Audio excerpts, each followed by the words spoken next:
Income tax return के बहुत सारे फॉर्म होते हैं। इनमें से आपको कौन सा फॉर्म भरना है, ITR 1 या ITR 2 या 3, 4, 5, 6, 7, इसमें से आप किस कैटेगरी में आते हैं और किस फॉर्म को आपको फिल करना है, आइए इस वीडियो में डिटेल्स में जान लेते हैं।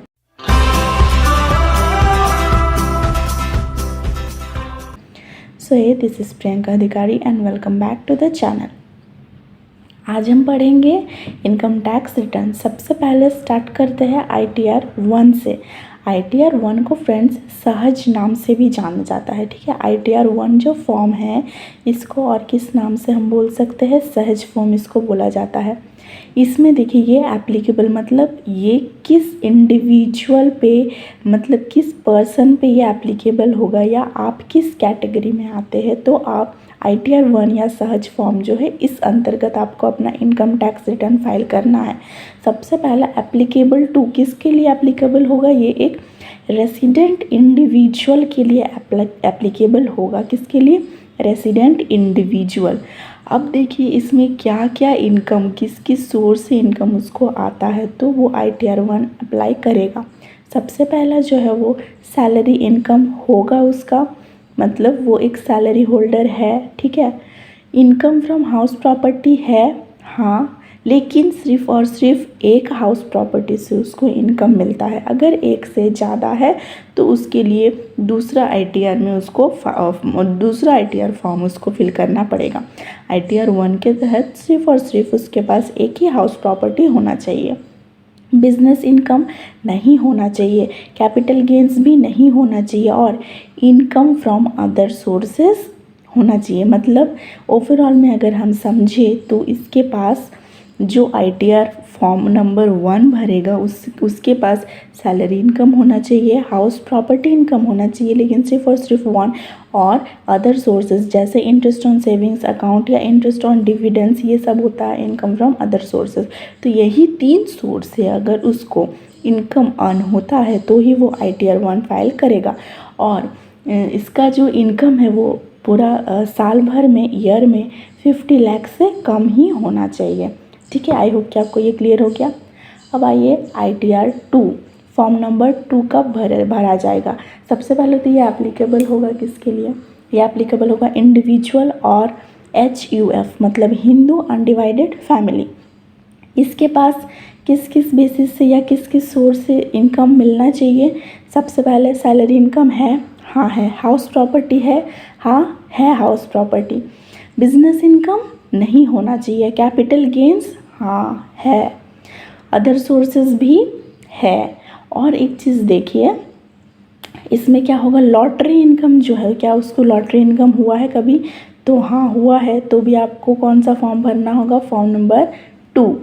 और फॉरेन एसेट्स या फॉरेन इनकम है आपके पास है तो भी आप ये भर सकते हैं। और ठीक है, तो ये जो हो गया, ये क्या फॉर्म नंबर 2 के लिए ये एप्लीकेबल होगा। बस क्या आपके पास नहीं होना चाहिए, बिजनेस इनकम नहीं होना चाहिए, बाकी सारा सोर्स से आपको अगर इनकम होता है तो आप ITR 2 भरिए। अब आइए ITR 3 पे, ये किस पे एप्लीकेबल होता है, एप्लीकेबल टू इंडिविजुअल या HUF या partner in a form.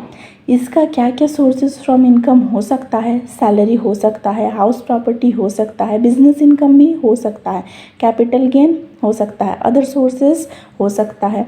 Exempt income जो होता है, जैसे मान लीजिए एग्रीकल्चरल इनकम, ठीक है, उसका है जो कि एग्जेम्प्ट है तो भी वो भरेगा। लॉटरी से उसको इनकम होता है और फॉरेन एसेट्स या कोई फॉरेन इनकम है तो भी ये भरेगा। तो ITR 3 में सारे सोर्सेज से अगर आपको इनकम होता है और साथ ही साथ आप एक इंडिविजुअल या HUF या पार्टनर इन अ फॉर्म है तो आपके लिए कौन सा फॉर्म होगा, 3, फॉर्म नंबर 3, ठीक है।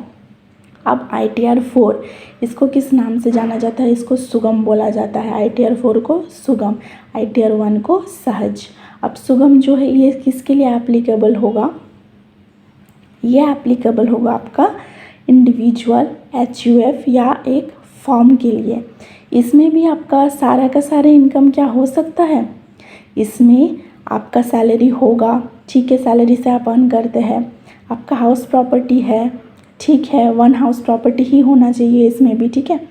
उसके बाद बिजनेस इनकम, या आपका प्रिजम्पटिव बिजनेस इनकम अगर है तो ही आप ITR 4 अप्लाई करेंगे। प्रिजम्पटिव बिजनेस इनकम क्या है, इसकी हम दूसरे कोई और वीडियो में डिटेल्स में जान लेंगे। अभी बस आप इतना समझिए कि अगर आपका बिजनेस इनकम है, प्रिजम्पटिव बिजनेस इनकम है, तो आप ITR 4 फिल कर सकते हैं। इसमें आपका कैपिटल गेन नहीं होना चाहिए, ठीक है। कैपिटल गेन में अगर आपका है तो आप ये फॉर्म फिल नहीं करेंगे। अदर सोर्सेज से इनकम है तो ठीक है, कोई बात नहीं, आप ये फॉर्म फिल कर सकते हैं।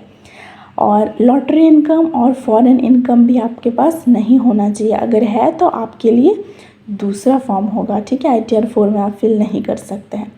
ITR 5 पे आइए। ITR 5 किसके लिए है, पार्टनरशिप फर्म या LLP के लिए है। इसमें सैलरी इनकम नहीं होना चाहिए, बाकी सारा इनकम जो है उससे आप अर्न करते हैं तो आप ITR 5 जो है वो फाइल कर सकते हैं।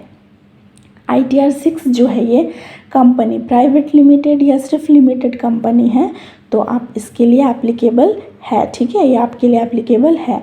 इसमें भी सैलरी इनकम को छोड़ के बाकी सारा इनकम अगर आपका है, बाकी सारे सोर्सेस ऑफ इनकम है तो आप ITR 6 फाइल कर सकती है। किसके लिए है, कंपनी के लिए है।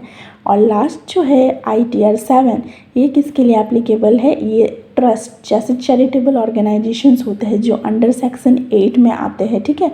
ये सारे जो ट्रस्ट होते हैं या ऑर्गेनाइजेशंस होते हैं ये भरते हैं ITR 7। इनका भी बस सैलरी इनकम छोड़ कर के बाकी सारे types of income, house property हो गया, बिजनेस इनकम हो गया, कैपिटल गेंस हो गया, लॉटरी हो गया, फॉरेन एसेट्स हो गया, ये सारे से अगर वो अर्न करते हैं तो ITR 7 में वो फाइल कर सकते हैं, ठीक है। तो ये था ITR 1 से 7 तक आप किस कैटेगरी में आते हैं आप देख लीजिए और उस हिसाब से आपको अपना ITR फाइल करना है। तो आई होप कि आपको आज का क्लास क्लियर हो गया है, समझ में आया है एक्सप्लेनेशन। सो मिलते हैं नेक्स्ट क्लास में एक न्यू टॉपिक के साथ। आज के लिए इतना ही। Thank you so much.